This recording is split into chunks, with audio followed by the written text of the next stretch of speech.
Hello and welcome to episode 189 of the Clean Energy Show. I'm Brian Stockton. Yeah, that makes me James Whittingham. This week on the program, a new study claims if the SUV trend never happened, the planet would have burned 30% less fossil fuels. It also said that if Brian didn't get caught up in the cocaine fad of the 1980s, he'd have 30% more brain cells today. And this is Pope Francis. I'm back, baby. From Police to announce the Vatican has ordered 40 electric vehicles from Volkswagen, and we plan to have an all-electric fleet by 2030. Now let's hope these cars are as infallible as I am. The Chernobyl exclusion zone will soon not exclude renewables. Will a radioactive solar panel produce more electricity than a non-radioactive solar panel? New research suggests that pollution from coal-fired power plants is even more deadly than we thought. Also deadly? Listening to the Clean Energy Show while driving your car. That hilarious joke from Pope Francis has already caused several car accidents. Shame on you, Pope Francis. Oh, you guys. I wish I was that funny. All that and more in this edition of the Clean Energy Show. All right, so I've got a quick update on my heat pump. So we have finally gotten some colder weather here. Although it sounds like it's going to be a more mild winter. That's what they're predicting with the El Nino, or correct. Is that what it is? Nino good, Nina bad, at least for us. But it has been down to about minus 15 Celsius, which is pretty chilly, but the heat pump is keeping us warm. Everything's working all right. The thing that I'm trying to figure out is how much to turn it down overnight, because with a heat pump, you don't save as much energy turning it down at night as you would with other sources. So I'm just trying to figure out what it should be to kind of be the most fuel efficient. So right now I'm trying out like 21 degrees Celsius during the daytime and then 19 at night, just 2 degrees. That'd be about 3 degrees Fahrenheit, 70 to 67, something like that. That's not much of a change. Were you doing more when you had a gas furnace, a bigger change? Yeah. Does it heat it up faster? Yeah, 4 or 5 degrees overnight. But yeah, there's an app that I can kind of monitor the energy usage, and it sort of looked like, I had been turning it down to 17, but it seemed to be using more power. So really? I'm still kind of learning how it works, but do you think it's hit into the resistive heating in order to catch up fast? According to the manual, that the resistive heater does kick in. Like the heat pump is supposed to work down to minus 22 Celsius. But the resistive heater does kick in sometimes. It mentions something about a defrost cycle. So I think anytime it's that cold, like minus 10, minus 15, you're going to get a little bit of the resistive heater. That's what seems to be happening. If I turn it way down at night, I end up with more of that. Okay. Well, that's very interesting. And I mean, God help us. What is it going to be if it really gets cold this year? It may not, because of the currents the way they are this year, but sometimes it gets down to minus 40 here. Yeah, but I tried turning it down just from 21 to 20, and I just like it a little colder at night. Like I think I generally sleep better. I swear to God, I mean I think we've got down in minus 19, and I've had my window open because my bedroom here, it's got the router. And I don't know what else, some electronics making warmth or something, and my body, it's just kind of an airtight room. Like there's the door just rubs against the carpet, and it's just very, there's not a lot of air getting through. So I find it nicer. Can't sleep if I don't have the window open. If the wind is from the window direction, then I'm screwed. Yeah. I can't open it because it gets too cold. Well, and that relates to the first story I want to talk about, which it has to do with Norway. So this is more good news from Norway. So I want you to roll the Norwegian national anthem, if you would. Yeah, so this story is from Clean Technica, and it made me think of your house, James, because as we have mentioned before, James lives in a house built in 1979 that was derived from a design from a thing called the Saskatchewan House, which was built in the early 70s here in Saskatchewan, and it was a highly insulated home. Passive solar meant to, work well in our frigid temperatures. But and so a few houses were built on that design, and James happens to own one of them, which is really fortunate, really well insulated house. But what happened around here is that This all started because of the energy crisis of the early 1970s, when suddenly, oil prices shot up and people were worried about the cost of heating our homes with fossil fuels. But around here, the price of natural gas just went back down again. The price of gasoline just went back down again. And all of the kind of energy efficient things that we were talking about in the early 70s, that just went away. It's like, it's too expensive. Natural gas is cheap. We'll just keep heating our homes with natural gas and not worry about insulation. But that's not what happened in Europe. That's not what happened, particularly in Norway, which is what this story is about. This is from The Guardian. So not only does Norway lead in electric vehicles, we've talked about that many times. It's they've got incentives for electric vehicles. So now over 90% of new cars sold in Norway are fully electric, which is amazing. And it turns out they're ahead in heat pumps as well. This story from The Guardian explains that 2/3 of the households in Norway, there's 5 million people there, 2/3 of the households have a heat pump. This is more than anywhere else in the world. And this is relevant because we live in a cold climate. I just put in a heat pump. People around here think they don't work. People think electric vehicles don't work here because it's cold. But here's Norway, a cold Nordic country that's leading in both things, in electric vehicles and in heat pumps. And it all started with the 1973 oil crisis when, the prices shot up for oil. So Norway, like a lot of other countries, started to thinking about alternatives, and they just didn't go back. And in Denmark, they started out making extensive district heating systems. So that's how Denmark dealt with it. We've talked about that before. You can have geothermal across a whole neighborhood, and it's kind of a more efficient way to do that. Even in the sidewalks and roads in some cases, and bike paths. It's very cool. So Denmark did that. Norway, Sweden, and Finland moved towards heating with wood or electricity. And they started pricing carbon in Norway way back in the 1990s. Wow. And then, a mix of grants and taxes tipped to favor, heat pumps over fossil fuels. So, this is paying off all these decades later. But, it just was impressed to learn that they didn't go backwards from the 1973 oil crisis like we seem to do. The current crisis is the Ukraine invaded by Russia crisis and not wanting to use fossil fuels from Russia.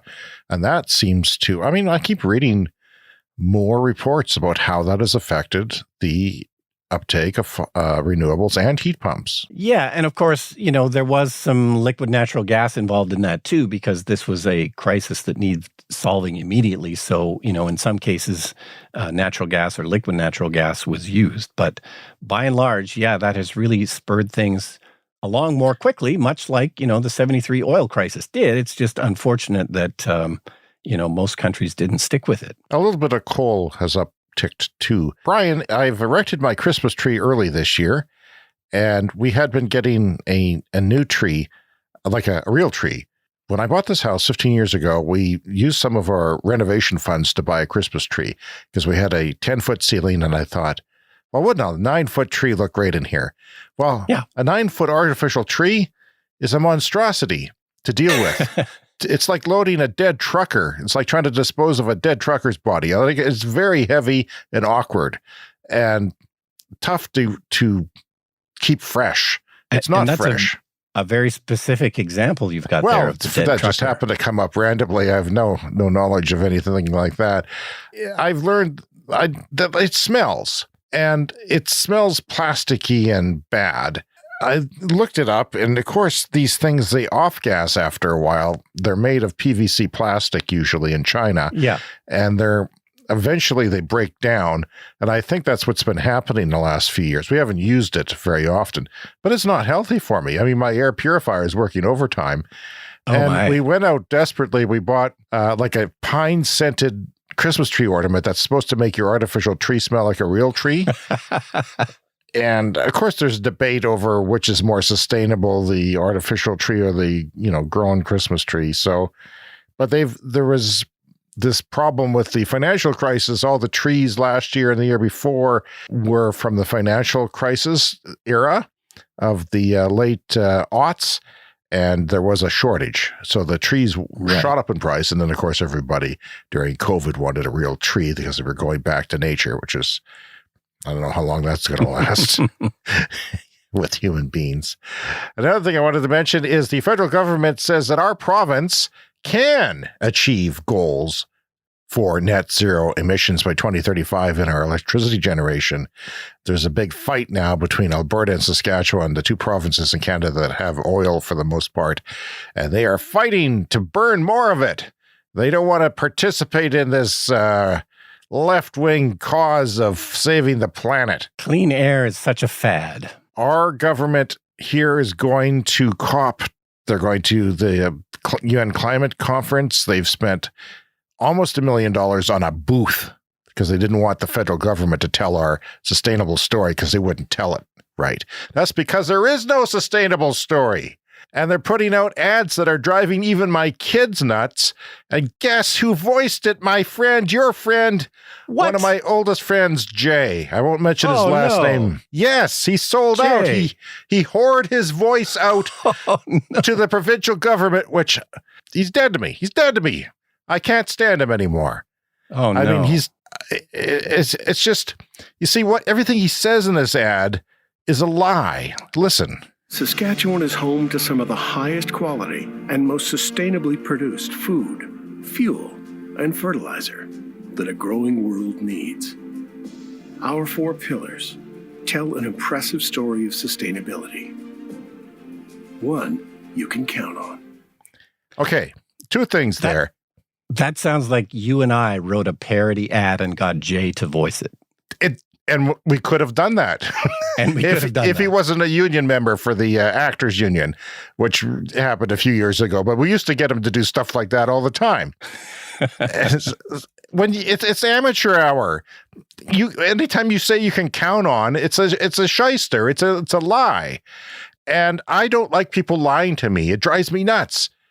That's why I'm very selective with my friends. Well, my friend Jay is now lying to me, so I'm disturbed by this whole thing. Oh no! It's a lie. If you're listening, people in the world, the Saskatchewan, Canada, Alberta, Canada is not clean in any way. If they claim it, they are greenwashing you like nobody's business.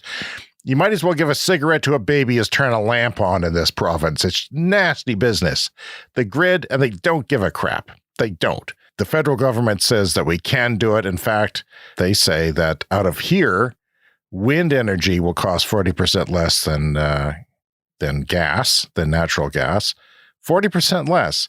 And solar is 16% less. Now, usually that's a lot different in different parts of the world, but because we have winter here, like solar is a little bit different, the economics of solar here, and I've been kind of curious about that.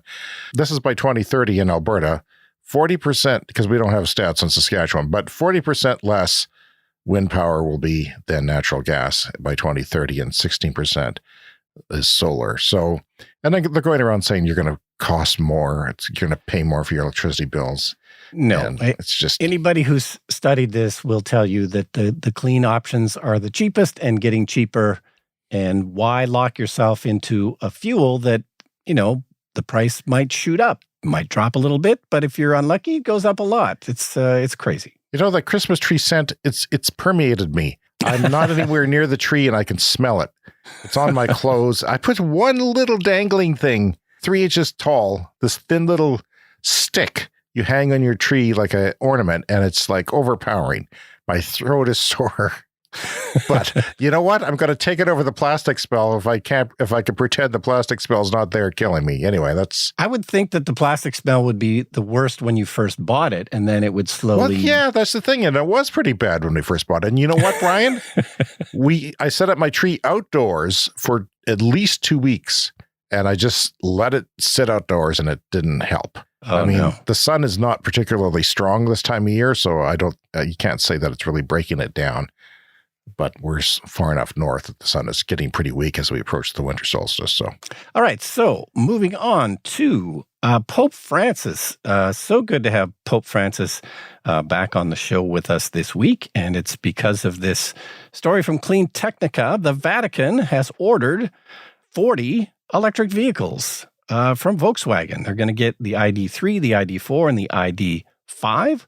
The Pope, of course, Pope Francis, a history of electric vehicles. He first got a Nissan Leaf about 7 years ago. I remember it like it was yesterday. Yes, and an electric Renault more than 11 years ago. I don't remember that one so much, but they didn't call it a Renault. They just said an electric vehicle, I think. But it was in the news. The Vatican is aiming to have a completely carbon neutral fleet. Who knew that the Vatican had a whole fleet of vehicles, but they want to be What are they doing neutral. with it, Brian? What are they doing? Is the Pope going to get hookers? I mean, is he going to shopping to get kumquats? Like what does the Pope do? He doesn't do anything.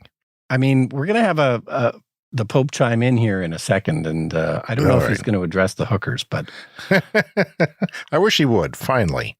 In Europe, the ID4 has been doing quite well. It's the third best-selling EV in Europe after the Tesla Model Y and the Model 3. They're not doing so well here in North America or in China, but Volkswagen is making a lot of EVs and working hard on it. Yeah. Pope Francis, what can you tell us about this? We would like to challenge all other infallible divine leaders to step up and commit to a clean, green energy future. And everyone else should listen to the Clean Energy Show with Brian and James. They are surely the most divine of all podcast hosts. Wow, that's very nice of you to say, Pope Francis. That's very good.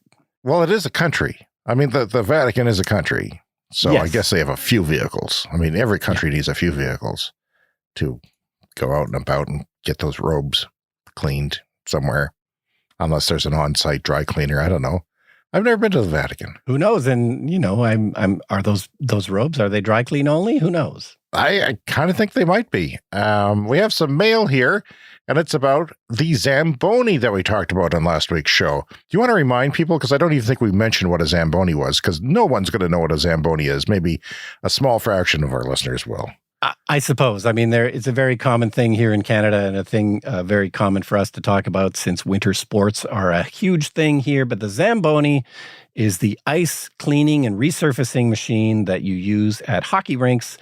And between periods in a hockey game, it drives around and resurfaces the ice and makes it all nice and fresh. So last week we had a story about a local town here, not far from us, whose kids who were playing hockey got sick.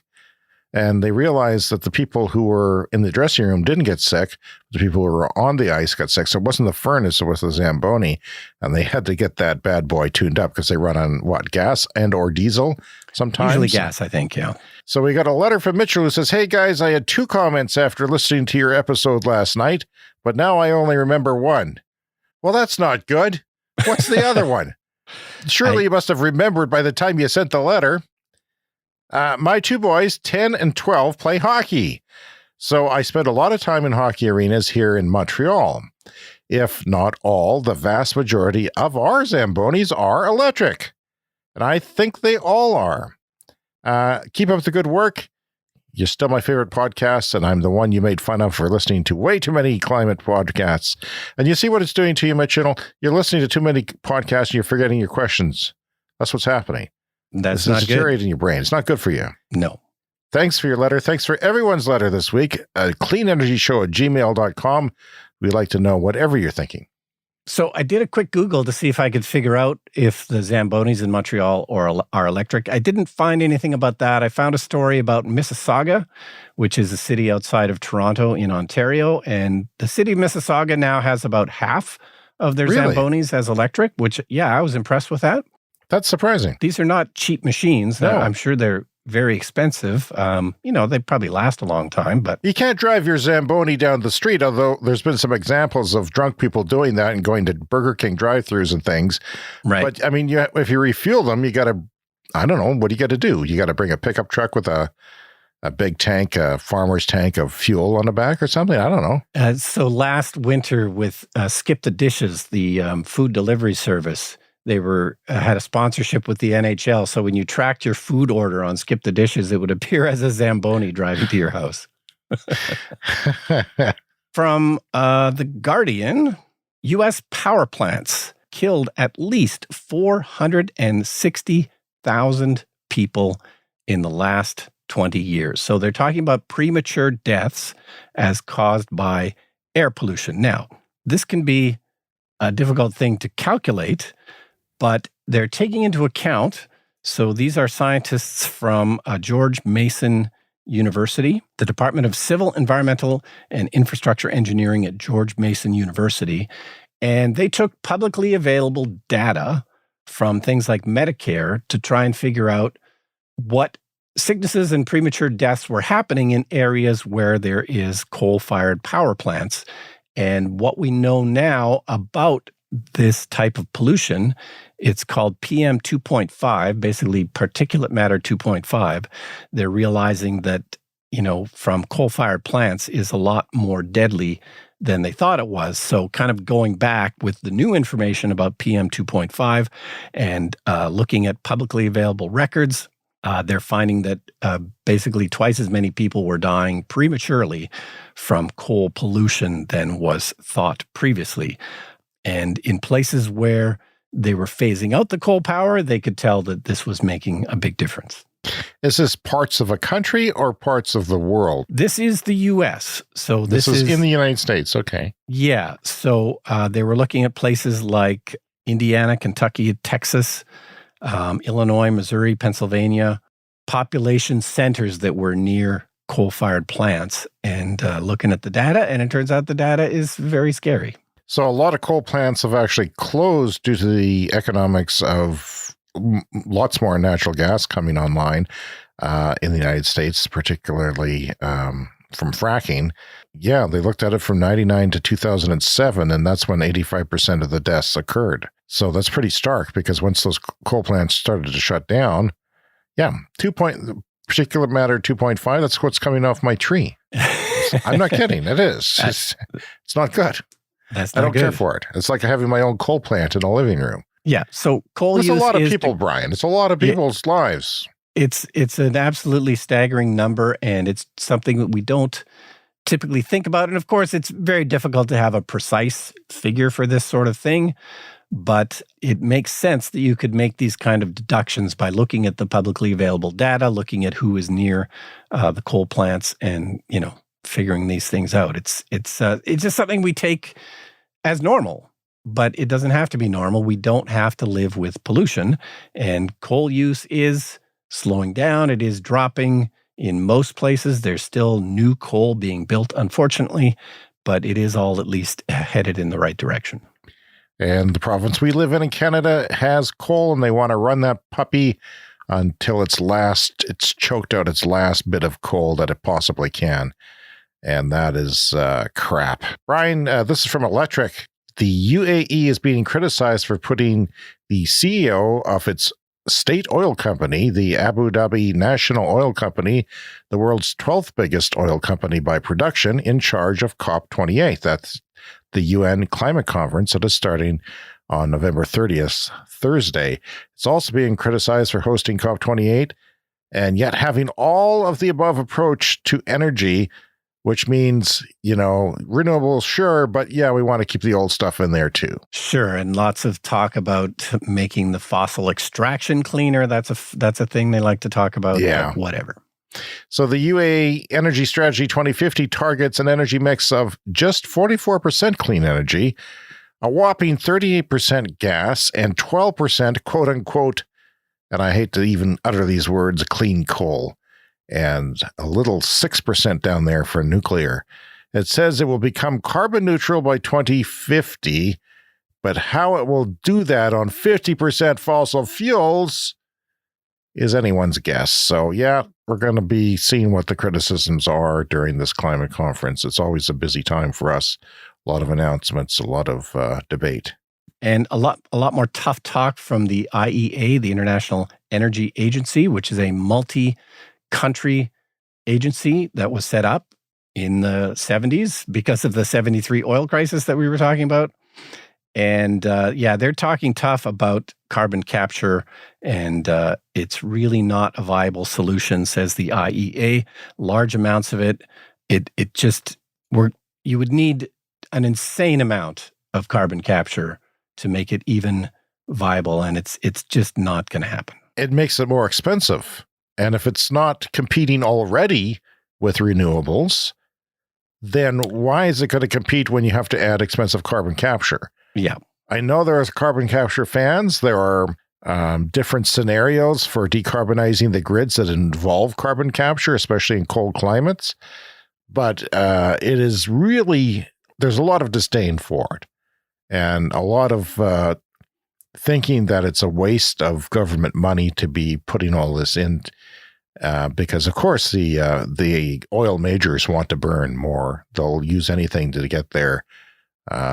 But it's not going to work out. There's a lot of crap that's going to hit the wall this decade, Brian. We're perhaps months away from a lot of weird things happening when the oil industry is realizing that it's going to be completely outdone by renewables. We'll have more on that later in the show, too. Yeah, it's possible there is some kind of a role for carbon capture, but yeah, it just doesn't make economic sense when solar, wind, and batteries are looking to be the cheapest option. I've always had a bit of a soft spot for carbon capture just because, we burn coal around here. And I remember people talking about it 25 years ago around here.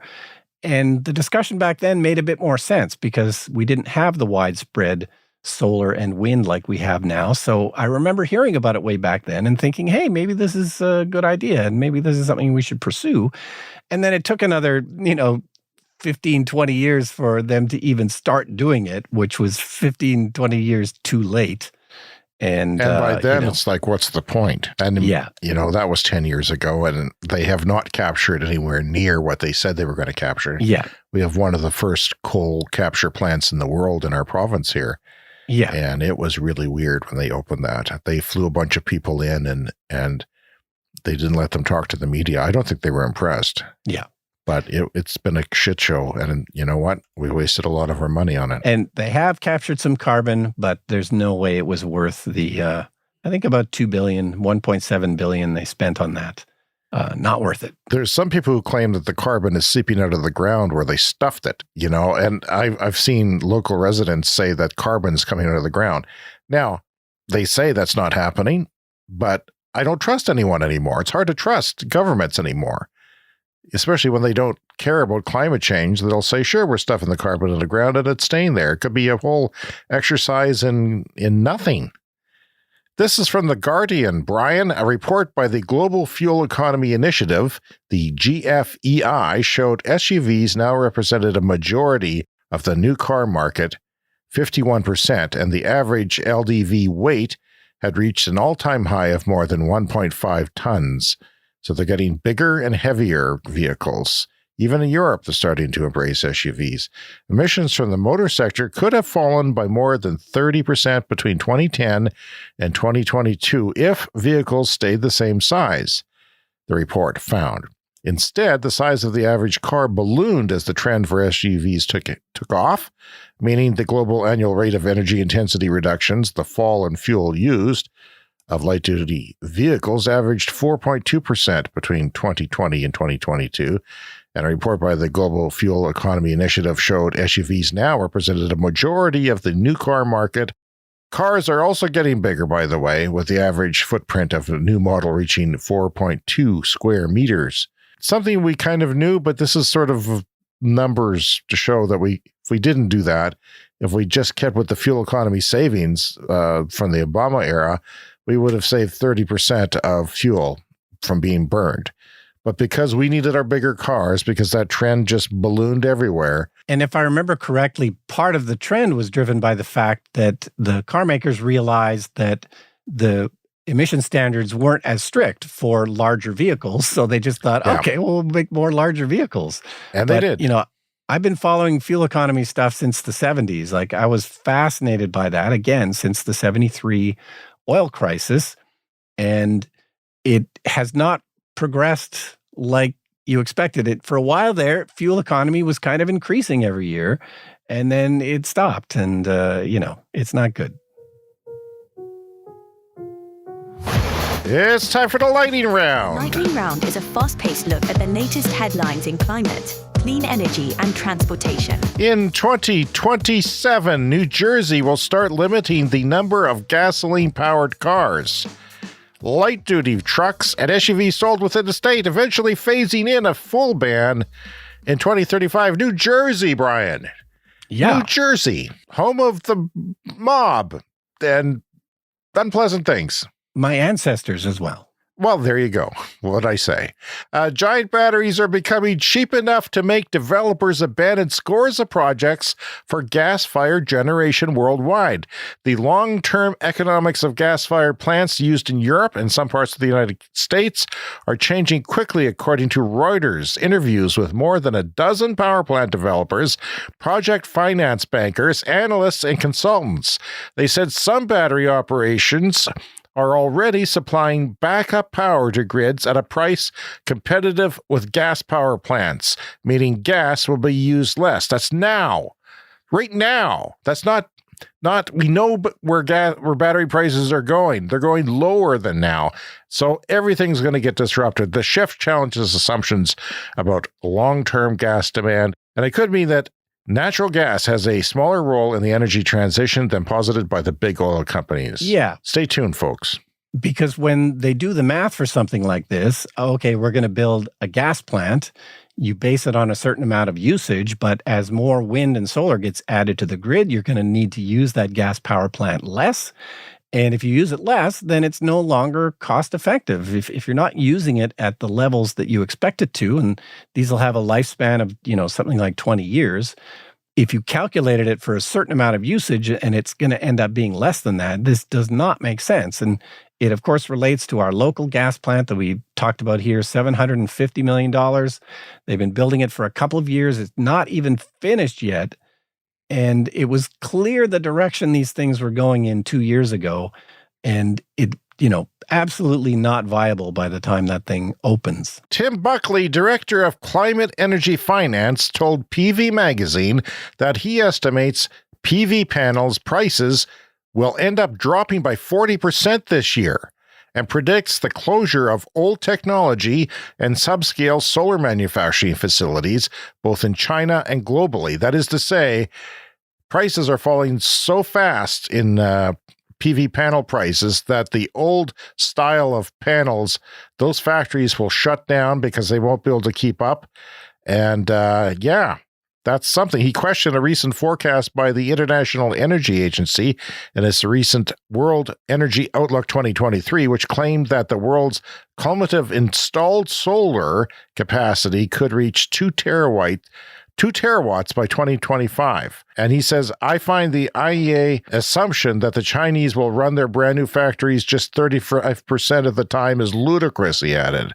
And as this new capacity is brought online for a full year, I would expect the IEA figures to be undercooked by 50% and more in terms of global annual solar installs. Yeah, so I think one of the concerns here, and we talked about this when you talked about Jenny Chase's annual tweets about solar panels, one of the issues is as the prices drop, it's one of those things that becomes less desirable to manufacture. So it's going to be a tough go.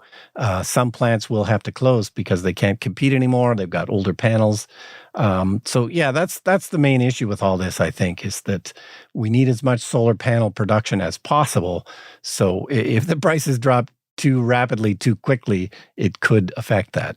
As of October 2023, wind, water, and solar now comprise 48.2% of China's electricity generation nameplate capacity, and solar now exceeds 0.5 terawatts. This is in China, and I'll remind you what nameplate capacity is. Nameplate capacity is the theoretical output registered with authorities for classifying the unit. For instance, I have 3.3 kilowatts of solar panels on my roof.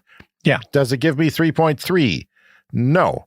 Maybe for a few minutes, certain times of the year at the peak of the day, noon. So that's what that means. And of course, wind blowing would be for wind turbines, the wind blowing at the highest speed that it can take. So for intermittent power sources such as wind and solar, nameplate power is the source's output under ideal conditions, such as maximum usable wind or high sun on a clear summer day. That's from Mark Jacobson. So China, almost 50% of its electricity nameplate capacity is now wind, water, and solar. It's quite something, and it's time for a CES Fast Fact. The average American consumes 127 kilograms of meat each year, compared with 7 kilograms in Nigeria and just 3 kilograms in the Democratic Republic of Congo. According to FAO data, the Eat Lancet Commission recommends people consume no more than 15.7 kilograms of meat per year. That's from Bloomberg. Brian, how much do you eat? Yeah, it's probably more than that, unfortunately, and I should work on that. Oh, speaking of Pope Francis, it's been the Pope Francis show here. He's revealed that he has a lung inflammation, but will go later this week to Dubai to address the climate conference.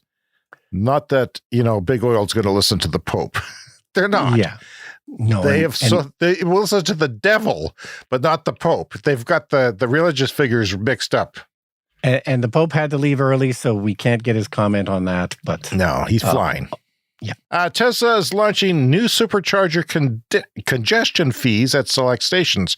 Brian Stockton, what do you think? Yeah, I think that's fine. As these stations get busier, you've got to figure out ways to kind of maximize the flow of traffic.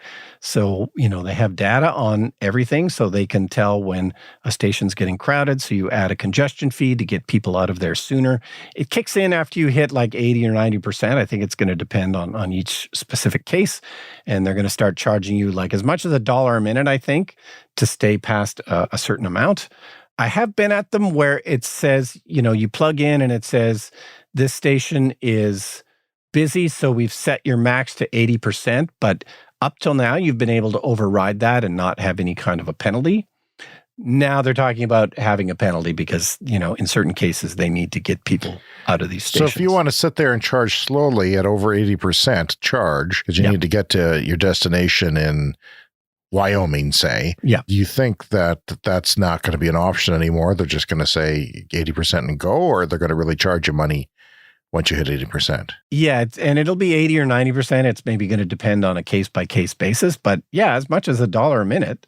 So it's not very often that I've had to charge to 100% at a supercharger, but I have had to do it a couple of times. And, in those cases, it's because there's a very long distance between me and the next charger. So I think I would have been stuck paying the congestion fee. But, that's around here, and none of the stations are particularly crowded. So it's not something I'm going to have to worry about. The IEA says clean energy yields 6% return on investment, which is not as good as you can imagine as oil and gas capital, which is returning up to 9% on investment. And that is kind of... it's a challenge because it's too bad, but yeah, I mean, it's the economics of things like solar panels. It's a tough business with tight competition, so I imagine that's why. From LinkedIn, of all places, Goldwind in China, the world's biggest in-use offshore wind turbine, which is 16 megawatts, was installed in a record-breaking 24 hours. Which is fast. Yeah. Which is a tad faster than it takes to throw up a nuclear reactor, by the way, which is usually in the order of, 18 years these days.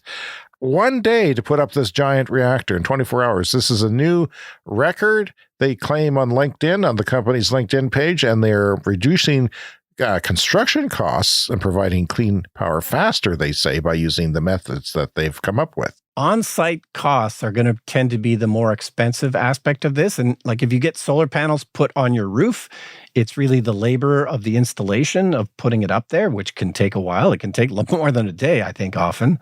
The more we can build these things in factories and install them on location somehow quicker. I don't know how they manage this. That seems crazy to me that they could put that up in 24 hours, but obviously they're refining their technique. EV sales in the EU are up 53% in 2023 through October compared to 2022. I was reading a piece this morning, didn't have time to include it in the show, but the piece was basically EV sales are doing just fine, thank you, compared to all the doom and gloom in the media and a lot of what people are talking about. But the actual stats of the are doing quite well. After a brief rise in 2022, inflation-adjusted lithium-ion battery prices are falling again.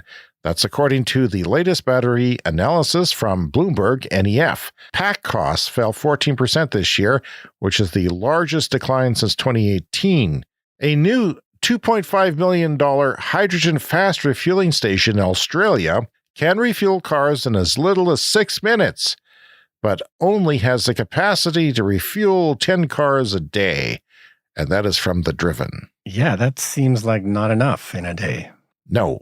EV registrations in Europe surpass diesel for the first time. That's a big deal. They drive a lot of diesel in Europe. This is from PV Magazine. New research claims PV outperforms afforestation in combating climate change. Scientists from Israel have calculated how long it would take for PV plants and afforestation projects to offset their warming impacts, and PV fields could be 50 times more efficient than afforestation. Afforestation is the establishment of a forest stand of trees in an area where there was no previous tree cover. So you're combating climate change by turning a field of swamp into a forest so that you can suck in carbon.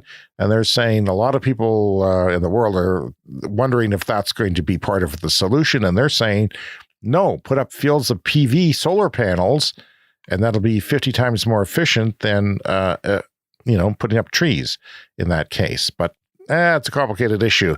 And finally this week, what do you do with land contaminated with nuclear meltdowns? Brian, what do you do with it? Well, it's possible to use it for clean energy, it turns out. Ukraine is hoping to build a 1 gigawatt wind farm at Chernobyl to power 800,000 homes in Kiev, or what's left of that city. For decades, the 18-mile radius around the power plant, known as the Exclusion zone, didn't produce a single watt of energy, becoming a hotbed for dark tourism and mutated animals. You may have seen documentaries or YouTube videos on the subject. In 2018, a 1 megawatt solar farm opened up shop in the Exclusion zone, generating energy for some 2,000 homes. But the Ukrainian government isn't stopping there. They are planning a 1 gigawatt wind farm capable of powering, like I said, nearly 1 million homes in Kyiv, the capital of Ukraine. If the Ukrainian people realize this vision, one made tougher by the ongoing war, of course, Chernobyl would become one of the biggest wind energy projects in Europe, which is a good news story. And you know what? They have the grid connection because there used to be a nuclear power plant there connected to the grid. Well, it makes you wonder, why didn't they just build another nuclear power plant? Wouldn't that have been the solution? No, because... You don't have an answer for that, do you? No, well, you stumped me there because I'm thinking of different things. One, they kind of got burned by the first one. Are they going to want to build another one? I mean, literally burned. Right. Yeah, I forgot about that. And can you actually do construction for 18 years in a radioactive zone? Like we said, you could throw up renewables pretty quickly and get out of there. Yeah. I imagine that has something to do with it. Listeners, if you have your thoughts, cleanenergyshow@gmail.com. So yes, the site contains existing infrastructure that can be upgraded rather than built from scratch. It is near the Ukraine's largest city, and the overall impact of the development would be small due to the exclusion zone's ghost town status. So you're not really wrecking anything. Yeah, if nobody's there, they can't complain about having to look at solar panels. All right, well, that is our show for this week. Please, as James mentioned, take the time to contact us, cleanenergyshow@gmail.com, and around social media, Clean Energy Pod. Brian, we'll be talking about the Cybertruck, no doubt, next week, because on Thursday of this week, on November 30th, they are having the delivery event. So that's usually when we find out details and specs, and auto reviewers have close looks, and you are pro Cybertruck, think it's going to be successful. My son keeps telling me Brian's wrong, and he doesn't even listen to the show. So COP28 begins the same day. So no doubt there'll be lots of talk about that on the show next week. Lots of stories coming out about that. We still have that YouTube channel for you to check out with special features and a clean energy store, which is listed in your show notes for merchandise. And if you're new to the show, we ask always our listeners to subscribe on your podcast app, because that way you get new episodes delivered. And if you're really kind and really resourceful, you'll come and you'll review the show for us on iTunes and other places to help us out. So we'll see you next week for another big Clean Energy Show. See you next week.